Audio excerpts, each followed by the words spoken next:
আগের ভিডিওটায় আমরা Alfred নোয়েসের the midnight express গল্পটার ইউনিট 1 পুরোটা পড়ে নিয়েছি। দেখো, এত দূর অবধি পড়া হয়ে গিয়েছিল।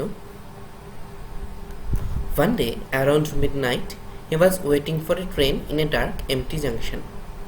তো আজকে এরপর থেকে পড়া শুরু করছি।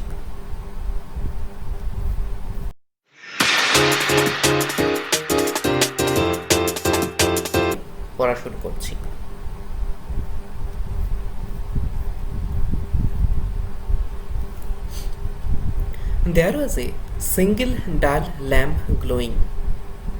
তাহলে মর্টিমার যে ফাঁকা রেলওয়ে জাংশনটায় দাঁড়িয়েছিল সেইখানে একটা ডাল, মানে আগের দিনই বলেছে যে মৃদু, অর্থাৎ সেখানে একটা আলো টিমটিম করে জ্বলছিল। কেন বলছি? কারণ সে আলোটা ছিল মৃদু। Mortimer in the lamp light suddenly noticed a dark and solitary figure he knew. Solitary মানে হচ্ছে নিঃসঙ্গ বা একাকী। একাকী বলতে একা আর কি, একজনই রয়েছে এরকম। ফিগার মানে বলতে পারো অবয়ব, মূর্তি। তাহলে মর্টিমার সেই টিমটিম করা চলা আলোটায় কি দেখলো? সে হঠাৎ লক্ষ্য করলো যে একটা অন্ধকার মতো, একটা কালো মতো নিঃসঙ্গ মূর্তি। আর একটা অদ্ভুত ব্যাপার কি, সেই মূর্তিটাকে, সেই অবয়বটাকে সে জানতো, সে চিনত। It was seen on page 50 of his book in his childhood. ছেলেবেলায় তার বইয়ের 50 নম্বর পাতা বা পৃষ্ঠায় সে এটা দেখেছিল। The figure faced the black mouth of a tunnel. আর সেই 50 পাতায় সে আরো কি দেখেছিল? যে সেই লোকটা বা সেই মূর্তিটা কালো সুড়ঙ্গের দিকে মুখ ফিরিয়েছিল। Mortimer's instincts were aroused. Instinct মানে হচ্ছে যে সহজাত প্রবৃত্তি, যেগুলো সেইগুলো। প্রবৃত্তি বলতে মনে করো তোমায় কোনো একটা মশা কামড়েছে, তাহলে কি হয়, সহজাতভাবেই মানে সহজভাবেই তোমার হাত ওই মশাটাকে মারতে অনেক সময় উঠে যায়, বা তুমি মশাটাকে হয়তো মেরেই ফেলো। অর্থাৎ তোমার মাথায় যখনই বুঝতে পারে যে একটা মশা কামড়াচ্ছে, কে আমায় উড়িয়ে দিতে হবে বা মারতে হবে, না হলে আমার রক্ত চুষে নেবে, তখনই সহজভাবে, তুমি হয়তো ভাবাও না যে তোমার হাত উঠে ওটাকে মারতে হবে, তার আগেই কখনো কখনো তোমার হাত উঠে যায়। এইগুলো কি বলে, কোন রকম প্রতিক্রিয়া, রিয়াকশান যেগুলো আর কি, এগুলো একরকমের প্রবৃত্তি। আবার কারোর কোনো অভ্যাস, সেটাও কোনো প্রবৃত্তি হতে পারে। যেমন ধরো বলা হয় যে চোরের প্রবৃত্তি চুরি করা, অর্থাৎ চোর চুরি করবেই, মানে স্বাভাবিকভাবে কোনো ঘটনা ঘটবেই এরকম। ভয়ও একরকমের প্রবৃত্তি। আমরা ধরো বাঘ সিংহকে দেখলে অনেকেই ভয় পেয়ে যান। কোনো মানুষ যে জিনিসটার প্রতি ভীত সন্ত্রস্ত হন, সেটার ফলে তাদের মনে ভয় যন্ত্রণা দেয়। কোনো জিনিস দেখলে আমাদের আনন্দ লাগে, কারোর মনে বৃষ্টি দেখলে আনন্দ হয়। এইগুলো আমাদের মনের এক একটা প্রবৃত্তি। ঠিক আছে, বাংলার উচ্চারণটাও বেশ খটোমটো, প্রবৃত্তি। তো এগুলোকেই বলে যে সহজাত প্রবৃত্তি। অ্যারাউজড মানে কি, জেগে ওঠা। তাহলে মর্টিমারের সহজাত প্রবৃত্তিগুলো জেগে উঠল। He walked quickly towards the figure and looked into its face. সে তাড়াতাড়ি সেই মূর্তির দিকে হেঁটে গেল আর তার মুখের দিকে তাকালো। Mortimer was shocked. মর্টিমার যেন হতচকিত হয়ে গেছে বলতে ওয়াজ বলেছে, তাই মর্টিমার হতচকিত হয়ে গেল। He was staring into his own face. আর সে আর কি অবয়বটার দিকে তাকিয়ে তার কি মনে হলো, সে তার নিজের মুখের দিকেই যেন একদৃষ্টে তাকিয়ে আছে। A wave of panic surged through Mortimer. Wave মানে তরঙ্গ বা ঢেউ, সমুদ্রে যে ঢেউ আসে সেই রকম। প্যানিক মানে হচ্ছে কি আতঙ্ক। সার্জড মানে ফুঁসে ওঠা বা ফুলে ওঠা, হঠাৎ করে বেরিয়ে আসা, এরকম বলতে পারো। সার্চ শব্দটা বেশিরভাগ ক্ষেত্রে যখন বন্যা হয় বা নদীর দুকুল ছাপায় সেই রকম ক্ষেত্রে ব্যবহার করা হয়। যেমন একটা বাক্য ধরো বলছি, the river water searched over the banks, অর্থাৎ কি তীরভূমির তীরের দিকে নদীর জলস্রোতটা ফুঁসে উঠেছিল। বুঝতে পারছো কীভাবে সার্চ শব্দটা ইউজ করা হয়? সেরকম হঠাৎ করে আর কি কোনো জিনিস যখন বাইরে বেরিয়ে আসে তখন সেটাকে সার্চড বলে। লেখক কত সুন্দরভাবে সার্চ শব্দটা ইউজ করেছেন। যেমন নদীতে যেমন স্রোত হয়, সেরকম লেখক নদীর স্রোতের সাথে এখানে আতঙ্কের স্রোতের তুলনা করেছেন। তাহলে a wave of panic surged through Mortimer, মর্টিমারের ভিতর থেকে একটা আতঙ্কের স্রোত যেন ফুঁসে উঠেছিল। He turned, gasped and broke into a wild run. Turn মানে ঘুরে দাঁড়ানো, গাস্ট মানে কি হাঁপিয়ে ওঠা। হাঁপানো বলতে যখন আমাদের শ্বাস নিতে অসুবিধা হয় কিংবা আমরা যতটা দরকার তার চেয়ে কম পরিমাণ অক্সিজেন আমাদের শরীরে নিই, তখন আমরা হাঁপিয়ে উঠি। হাঁপানি, অনেকে ছুটলেও হাঁপিয়ে যান। বেশি আমাদের যতটা কাজ করার তার চেয়ে বেশি কাজ করে ফেললে আমরা হাঁপিয়ে যাই, সেটাকে বলে শারীরিকভাবে হাঁপানো বা gasp. And broke into a wild run. দেখো ওয়াইল্ড রান, ওয়াইল্ড মানে কি তোমরা ভাবছো হয়তো বুনো, তা বুনো দৌড় বলতে কি মানে একদম বন্য পশু প্রাণী যেরকম করে দৌড়য়, কোনো কিছুতে ভয় পেয়ে গিয়ে কেউ যেমন করে দৌড়য়, সেটা তখন এখানে এরাম বুনো বলছে। বনের সাথে সম্পর্কিত করে বুনো বলছে না, যেন সে পাগলের মতো দৌড়চ্ছে। তাহলে মর্টিমার ঘুরে দাঁড়ালো, হাঁপাতে লাগলো এবং পাগলের মতো দৌড়তে শুরু করলো। He stumbled out of the platform and rushed down a moonlit road. Stumbled out, stumble মানে হচ্ছে যে হোঁচট খাওয়া। রাশড ডাউন মানে তাড়াতাড়ি করে ছোটা। মুনলিট, লিট বলতে আলোকিত, মুনলিট মানে কি তাহলে চন্দ্রালোকিত, মানে চাঁদের আলোয়, চাঁদের উজ্জ্বল আলোয় আলোকিত যেন হয়ে গেছে। দেখো দুটো এবার তোমাদের আমি শব্দ বলি, একটা লিট আর একটা ডাল, দুটোই আলোর ক্ষেত্রে ব্যবহার করা হয়। ডাল মানে অস্পষ্ট বা মৃদু, আর লিট মানে বেশ ভালোভাবে উজ্জ্বলভাবে আলোকিত, এরকম। তাহলে দুটো বিপরীতার্থক শব্দ, দুটোই আমরা একই গল্পে দেখো এরকম ভালোভাবে শিখে নিলাম। তাহলে কি হলো, সে হোঁচট খেয়ে প্ল্যাটফর্ম থেকে বেরিয়ে এলো আর চাঁদের আলোয় আলোকিত রাস্তা ধরে এগোতে লাগলো। হি কুড হিয়ার দ্য একো of his own footsteps behind him. একো, একো এই শব্দটার উচ্চারণ আমি অনেক ছাত্রছাত্রীকে করতে শুনেছি ইকো এরম ভাবে। ইকো উচ্চারণ নয়, উচ্চারণ হচ্ছে একো, একো, ঠিক আছে?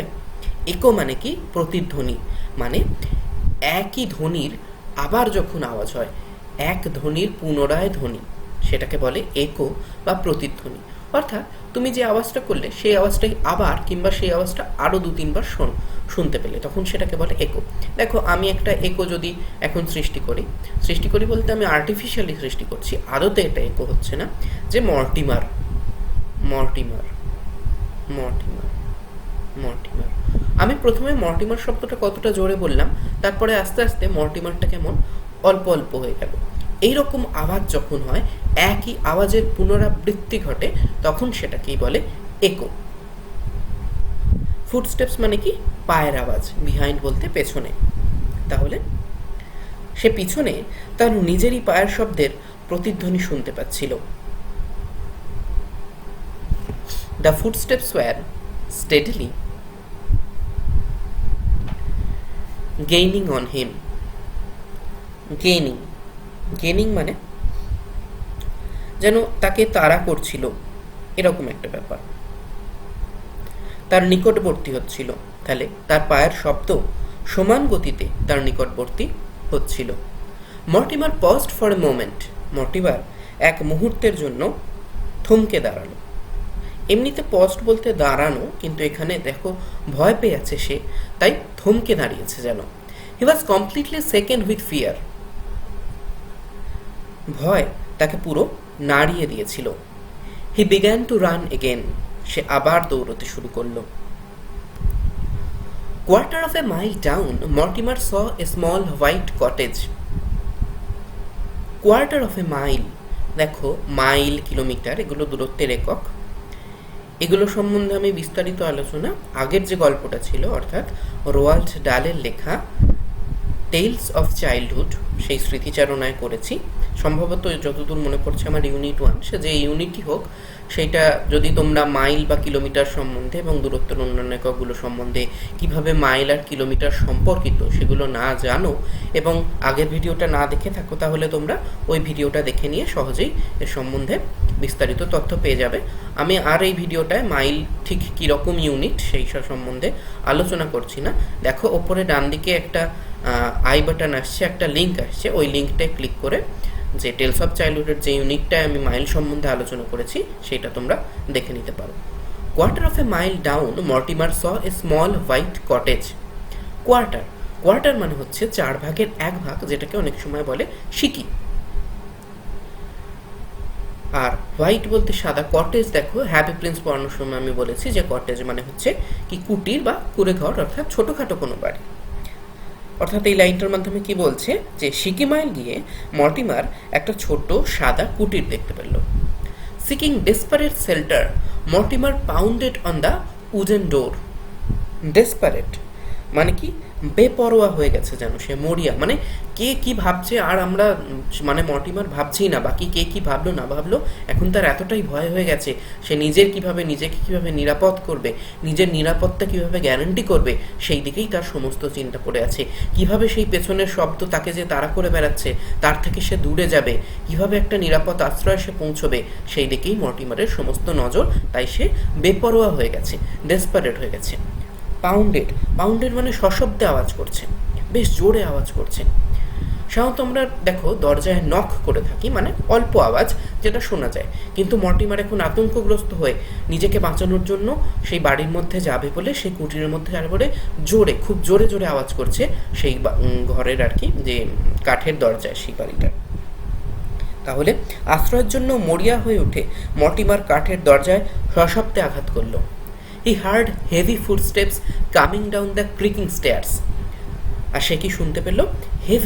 হেভি মানে ওজনের ক্ষেত্রে আমরা বা ভারের ক্ষেত্রে আমরা অনেক সময় হেভি ইউজ করি, কিন্তু এখানে হেভি বলতে চাপা আওয়াজ, বেশ একটা গুরুগম্ভীর আওয়াজ, ভারী, আমরা ভারী গলার আওয়াজ বলতে গুরুগম্ভীর আওয়াজ বলি। এখানে বলছে কি হেভি ফুটস্টেপ, অর্থাৎ ভারী, যেটা বেশ উচ্চ আওয়াজ নয়, একটা চাপা কিন্তু আওয়াজটা জোরালো, সেরকম একটা আওয়াজ, ভারী শব্দ।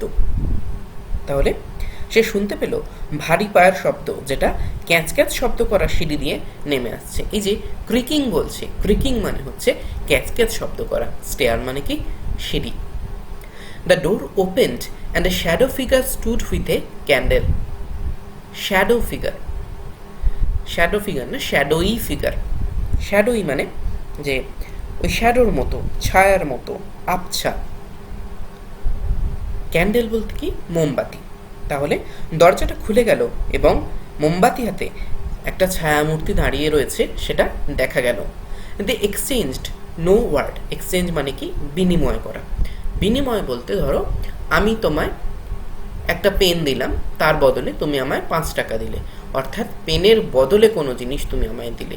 এরকম একটা জিনিসের বদলে যখন অন্য কোনো জিনিস দেওয়া হয় তাকে বলে বিনিময় প্রথা বা বিনিময়। আগেকার দিনে যখন আর কি অর্থ ছিল না, টাকা পয়সা ছিল না, মানে অনেককার দিনে যুগে যখন ধরো মানুষ সভ্য হয়ে ওঠেনি, তখনকার দিনে এরমভাবে কেনা বেচা হতো বিনিময় প্রথার মাধ্যমে।